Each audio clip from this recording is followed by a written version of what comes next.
We live in a world that is becoming increasingly dysfunctional. The institutions of multilateralism are functioning less and less effectively.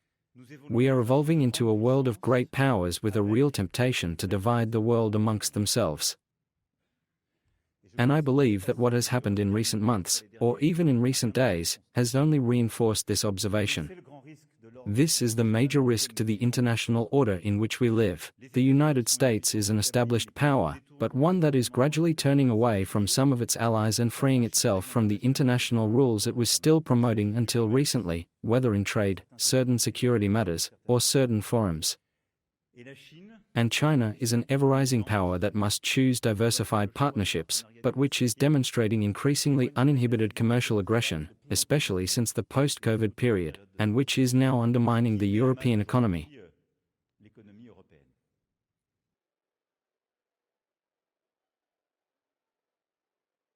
What I said last year about the reactionary international movement remains true. I even believe that there is currently a process, openly embraced by some, of recolonization.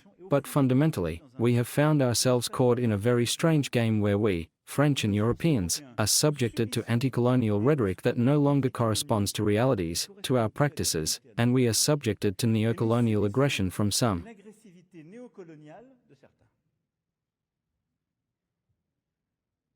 A bad situation, one might say. I believe that if we show consistency, determination, and action, it can be fruitful. But it will require a great deal of endurance.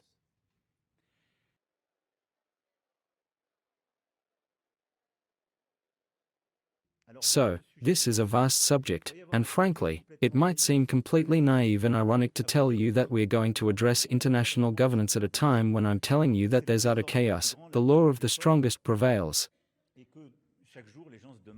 And every day people wonder if Greenland will be invaded, if Canada will be threatened with becoming the 51st state of the United States, or if Taiwan will be further encircled.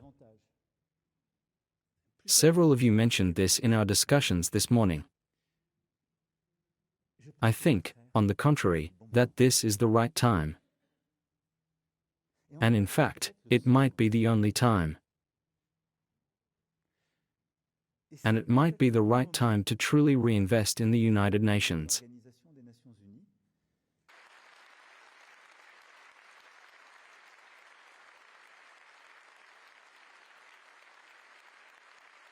France, Britain and Turkey will push a proposal to deploy a peacekeeping force with possible logistical and intelligence assistance from the United States when they meet with Ukrainian President Volodymyr Zelensky in Paris, Radio Free Europe Radio Liberty reported on Tuesday, citing its own sources. The talks will address outstanding issues, including rules of engagement, U.S. security guarantees, and territorial disputes, including Donbass and the Zaporizhzhia nuclear power plant. European officials told Radio Free Europe Radio Liberty that there was a new sense of urgency after a meeting of national security advisors over the weekend and the gathering of military planners on January 5th. They hope the meeting in Paris will help synchronize the positions of the United States, Ukraine and other European countries. French President Emmanuel Macron said he hoped to present concrete commitments on Ukrainian security after the talks. The idea is that in the event of a ceasefire, there should be clarity about the composition and deployment of peacekeeping forces. Some officials say that different figures are being heard in different European capitals regarding the size of the contingent. They range from 15,000 to 20,000, although some hope it will be closer to 30,000 peacekeepers who will ensure the security of the sea, the sky, and the land.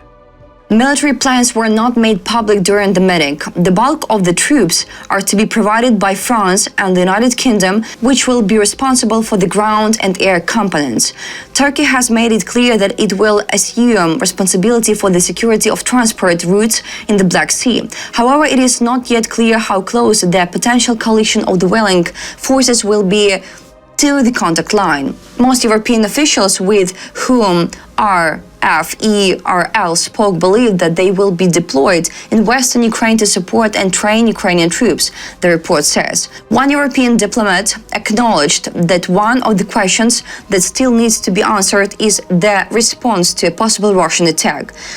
Quote, "We're essentially still discussing whether to open fire or flee," he said. Among the unresolved issues mentioned are the rules of use of force and security guarantees from the United States. While both Brussels and Kiev are increasingly optimistic that Washington will provide a reliable safeguard, it is still unclear what form this will take. European officials told RFERL on condition of anonymity that US troops could be present on the ground in a non-combat role, monitoring the ceasefire. The coalition also hopes that Washington will continue to provide logistical and intelligence support. The issue of territorial control will also be discussed in Paris. Ukraine is pushing for either a freeze on the contact line or the entire Donbas region to be turned into a demilitarized zone.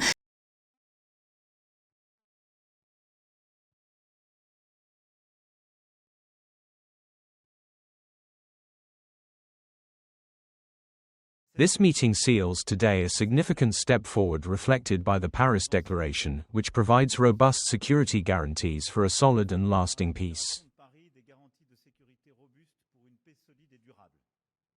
This declaration by the coalition of the willing marks for the first time that operational convergence has been achieved among the 35 member states of the coalition, including Ukraine and the United States of America, in building robust security guarantees.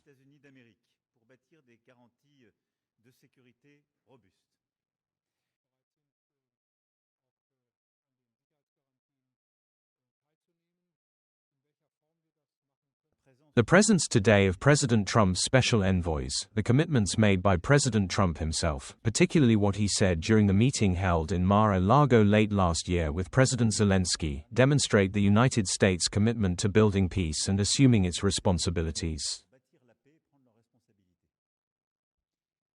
This coalition of the willing marks a new phase that I believe aligns with our position and, moreover, is consistent with American wishes.